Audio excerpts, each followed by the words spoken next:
고철남자입니다. 아무도 알고 싶지 않지만 괜스레 궁금해지는 이야기. 오 잠깐 뒤로 가기 누르지 말아주세요. 한국은 세계에서 자동차 환경법이 가장 엄격한 나라 중에 하나입니다. 자동차 배출가스 등급제를 실시하여 5등급 차량들은 서울 4대문 진입이 불가능하고, 이러한 추세는 앞으로 전국적으로 확대될 예정입니다. 자, 그렇다면 이렇게 엄격한 나라에서 요상한 올드 클래식카들 어떻게 등록이 되었을까요? 오늘은 이 주제에 대해 이야기해보려 합니다.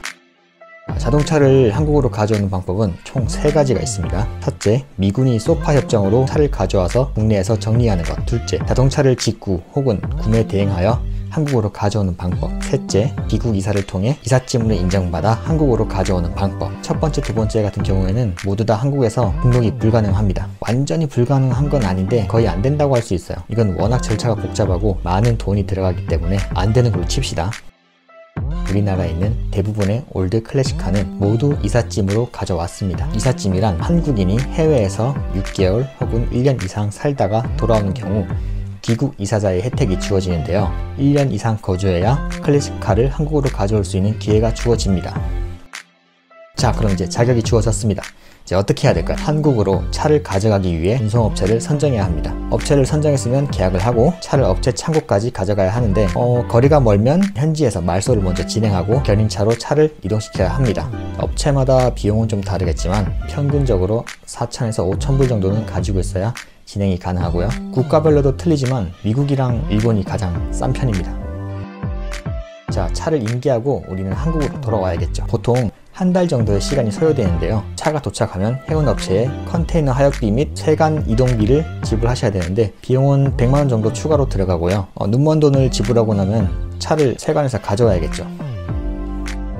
국내법상 차량 관세는 미국 켈리 블루북을 기준으로 감가율을 따져서 관세를 내게 돼 있습니다. 하지만 요즘에는 다양한 클래식카들이 많이 들어와서 세관에서도 이를 인지하고 해당 차량의 구매가 혹은 현지 시세를 확인 후 차량 금액에서 관세를 20-30%를 때려버립니다. 쉽게 말해 차량 금액이 1,000만원이면 300만원을 관세로 내야 된다는 거죠. 정말 불행 중 다행인 게 제가 진행할 때는 무조건 관세를 현금으로 내야 됐는데 지금은 카드 결제도 가능하다고 합니다. 관세가 비싸도 할부로 조지면 됩니다.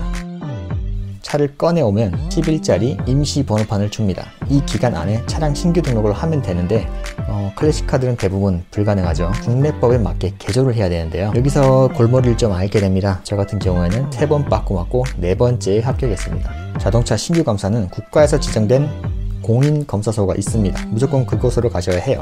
많은 분들이 오해하시는 것 중 하나가 이삿짐 차량은 배기가스가 면제다. 절대 아닙니다. 그건 이삿짐 차량의 특혜 중 하나인 환경검사가 면제되는 것이지 신규 검사에 또 다시 배기가스 검사가 포함되어 있습니다. 연식이 오래되지 않은 차량들은 이 신규 검사에 포함된 배기가스 검사가 아주 원활히 진행이 됩니다. 그러한 경험이 아마 이런 유언비어를 만들게 된 것 같은데요. 오래된 캐브레터 차량들은 무조건 걸리게 돼 있습니다. 이유는 간단하죠. 이 모든 거를 사람이 검사하게 되는데요. 클래식카는 검사관의 재량에 많이 좌지우지합니다. 국내법이 87년인가 그 이하 차량들은 배기가스는 무부하 검사가 원칙입니다. 하지만 국내법상 아주 애매모호한 게 있는데요.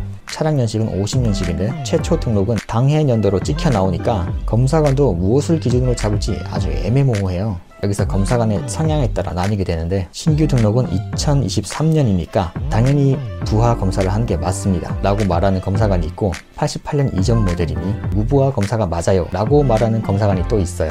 앞에 말한 검사관은 머플러에 검사 기구를 꼽고 악셀을 조져버립니다. 그럼 차도 같이 조져지죠. 그런데 무부하 검사를 하면요, 웬만큼 준비를 잘 안 해오지 않은 이상 웬만하면 합격을 합니다.